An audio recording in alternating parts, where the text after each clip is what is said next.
Good evening. Tonight, let's discuss Maggie Lena Walker, 1864 to 1934. Maggie Lena Walker was an African American entrepreneur and civic leader who broke traditional gender and discriminatory laws by becoming the first black woman to establish and become president of a bank in the United States, the St. Luke Penny Savings Bank in Richmond.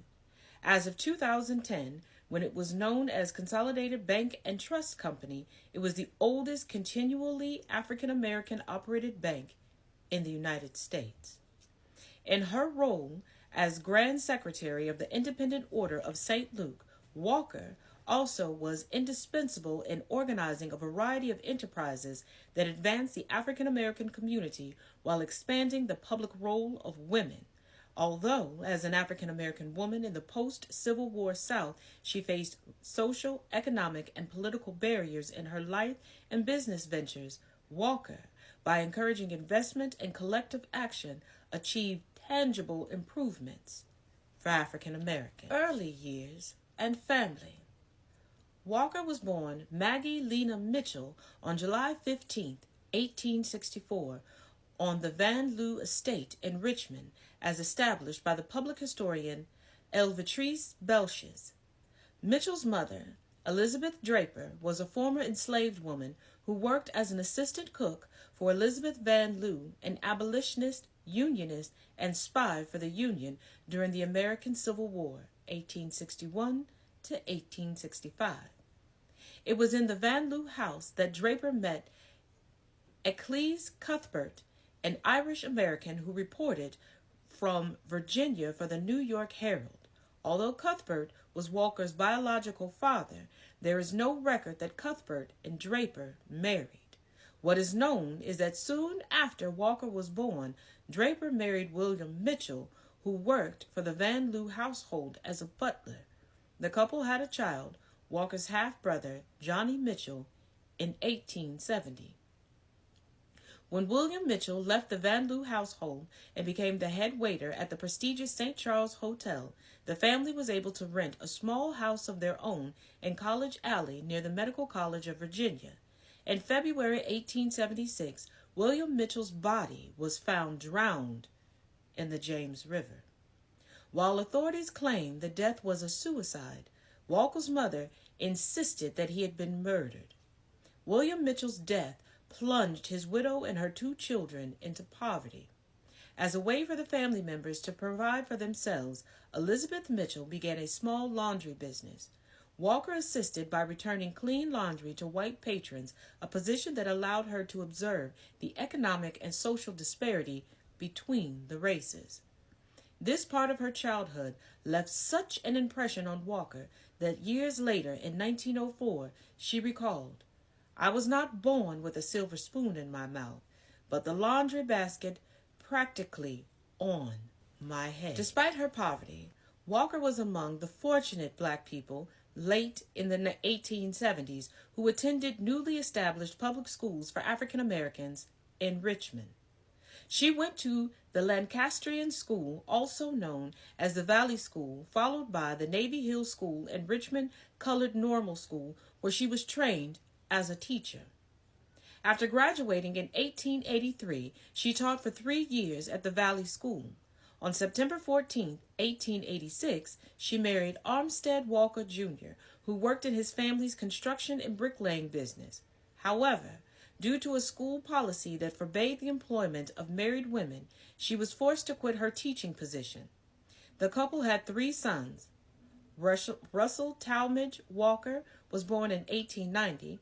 Armstead Mitchell Walker was born in 1893, but died 7 months later, and their youngest son, Melvin DeWitt Walker, was born in 1897, and one adopted daughter, Polly Anderson.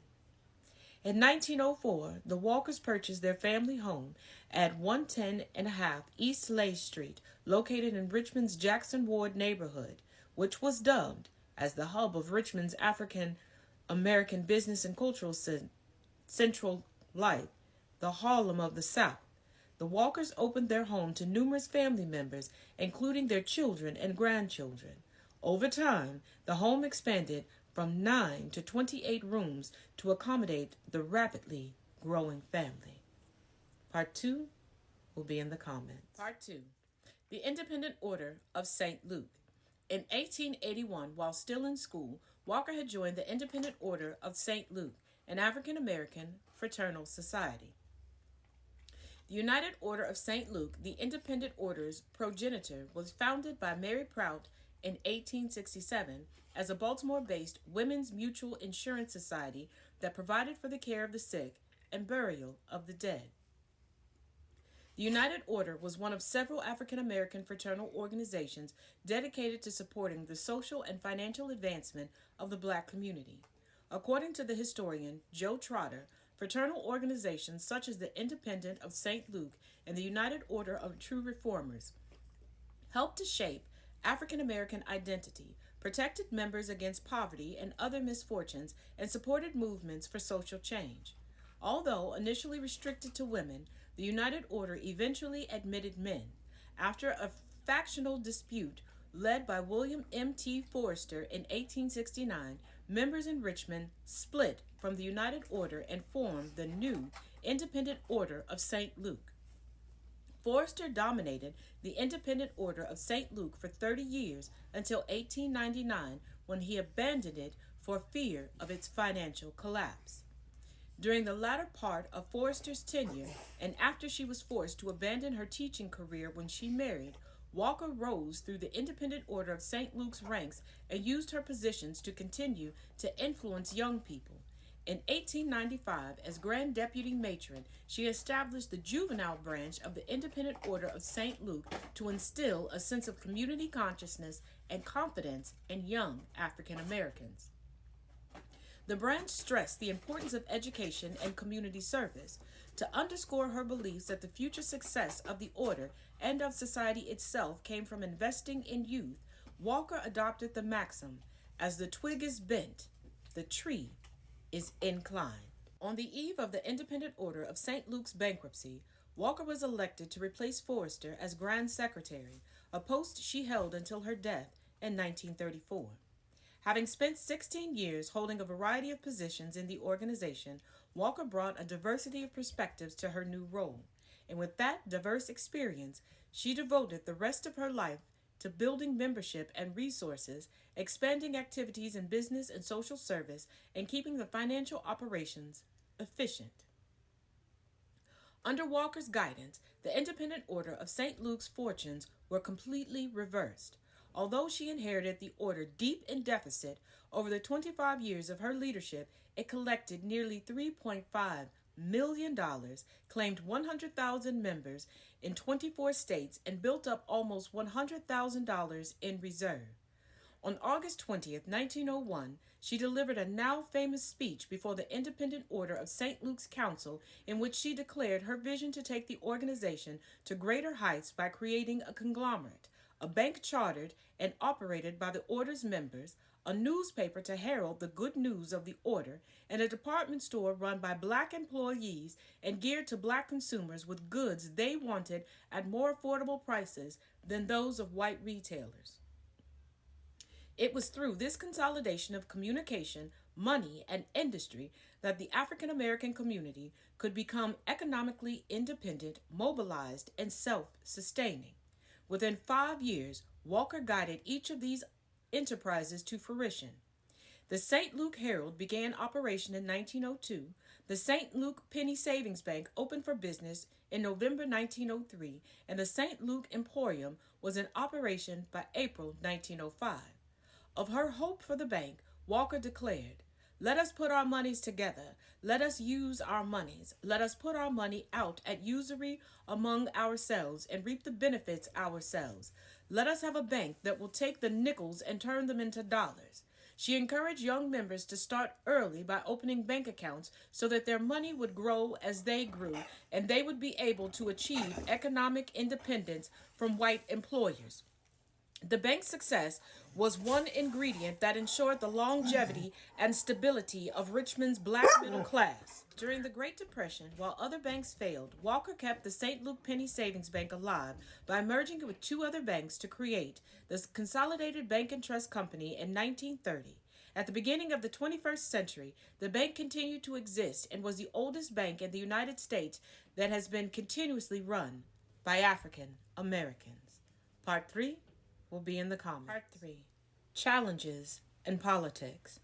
While Walker's and the Independent Order of St. Luke's successes were extraordinary, particularly given the reactionary social and political environment of that time, the white community and Virginia's state government posed challenges to her vision. After the embezzlement scandal and failure of the United Order of True Reformers Bank in 1910, the Commonwealth of Virginia mandated that fraternal societies and financial institutions be separate. In compliance, the St. Luke Bank became officially independent of the Independent Order of St. Luke. The St. Luke Emporium, the retail arm of Walker's three-part conglomerate that offered African American women opportunities for work and the black community access to cheaper goods, struggled from its beginnings. As a result of organized opposition from white retailers and reluctance from black consumers who continued to patronize white businesses, perhaps fearing repercussions if they did not, the Emporium could not make money and was forced to close its doors in 1911. Amidst these obstacles and setbacks to her business, Walker also faced misfortune and tragedy. In June 1915, Russell Walker shot and killed his father after mistaking him for an intruder. He was arrested for murder and, after 5 months awaiting trial, was declared innocent. Russell Walker never recovered from the accident.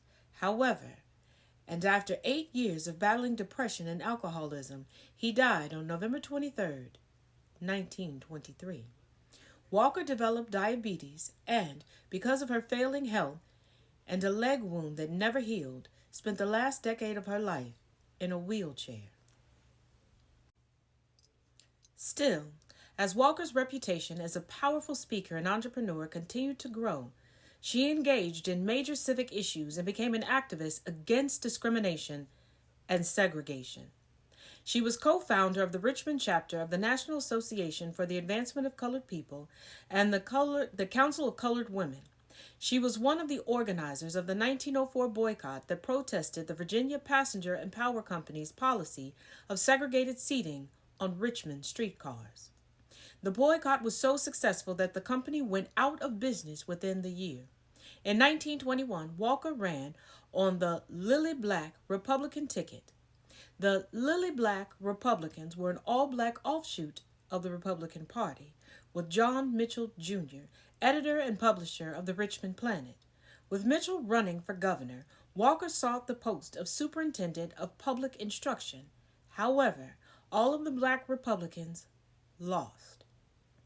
Somewhat disillusioned by politics, in a journal entry from 1925, she explains her decision to vote for an entirely Democratic ticket by stating that one party is as good as the other.